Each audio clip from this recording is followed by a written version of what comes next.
This video is sponsored by Ram Ram Group of Companies, co-sponsored by Nature House and Bhaiya Ji Silver Coated Ilaichi.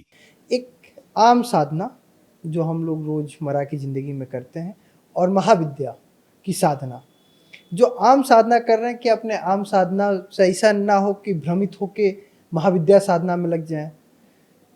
अब जैसे आजकल के दौर में मतलब मैं लखनऊ की बात करूं तो लखनऊ में अब बंगला मुखी मंदिर और कामाख्या मंदिर ढूंढा जा रहा है।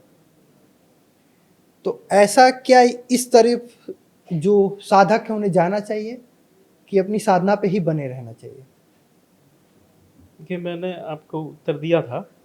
इसमें क्या है, पहली बात कि यह गुरुगम्य विद्या है। जब तक आपको योग्य गुरु नहीं मिलते हैं और वह नहीं कहते कि आप यह करो, तब तक आप स्वयं से निर्णय मत लीजिए। और गुरु मिल भी जाए तो क्या ये जिस तरीके से इन साधना के बारे में कहा जाता है ये आम साधना नहीं है। इसमें कई ऐसे देवी हैं जिनकी साधना के लिए आपको मांस मदिरा उन सब चीज़ का भी आपको ज़रूरत पड़ती है, आपको करना होता है। तो क्या ये साधना कोई भी आम व्यक्ति जैसा आजकल के दौर में हर कोई ऐसा बैठा है जो कहता है हाँ मैं सिद्ध पुरुष हूँ, मैंने महाविद्या पे अच्छी स्टडी की है, मेरे पास अच्छी जानकारी है, लेकिन होता नहीं है।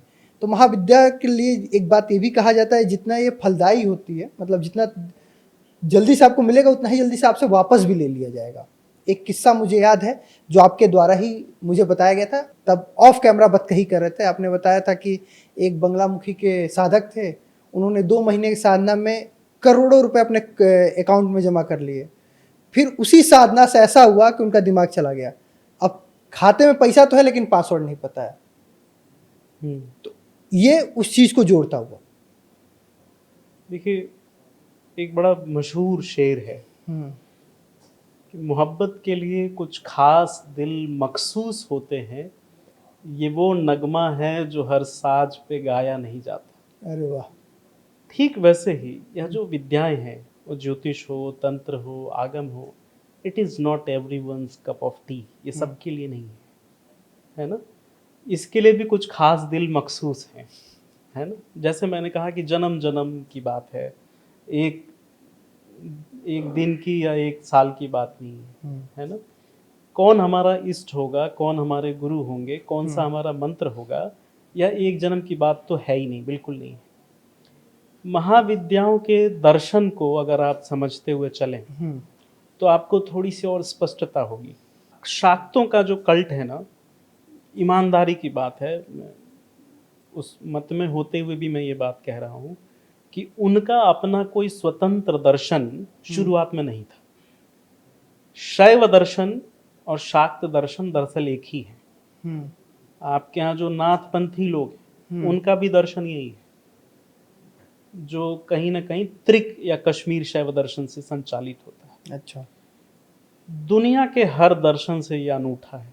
एक लाइन में सामान्य श्रोताओं की समझ के लिए अगर मैं बात कहूँ, आप देखेंगे दुनिया में इस्लाम हो, जैनिज़्म हो, सिखिज़्म हो, बुद्धिज़्म हो या हिंदुइज़्म के भी बहुत सारे कल्ट, वो आपको बहुत डराते रहते हैं, ये पाप हो जाएगा, ये पाप हो जाएगा, ये नहीं करना है। तमाम नकार, केवल नकार नकार नकार। मनुष्य के अस्तित्व पर एक तरह से प्रश्न, ये मत करो, वो मत करो। यह दर्शन एकमात्र ऐसा दर्शन है जो यह कहता है कि तुम्हारी उत्पत्ति, तुम्हारा उद्गम यह आनंद से हुआ है और तुम्हारी जो अंतिम परिणति है वो इस जन्म में हो या 100 जन्मों के बाद हो, जब भी परमानेंट तुम्हारा सेटलमेंट होगा तो वो भी आनंद में ही होगा। जैसे शैव दर्शन में ब्रह्मांड की उत्पत्ति की कथा है कि परम शिव नटराज वो नाच रहा है और परम शिव नटराज जब नाच रहे हैं तो ऐसा उनको नाचने के लिए किसी ने कहा नहीं है, बस अपने आप ही, कोई उद्देश्य नहीं, कोई फोर्स नहीं कि तुम नाचो, किसी ने पैसा नहीं दिया है कि नाचो, वो बस नाच रहा है, आनंद में नाच रहे हैं और उस आनंद का भी कोई हेतु नहीं, कोई उद्देश्य नहीं।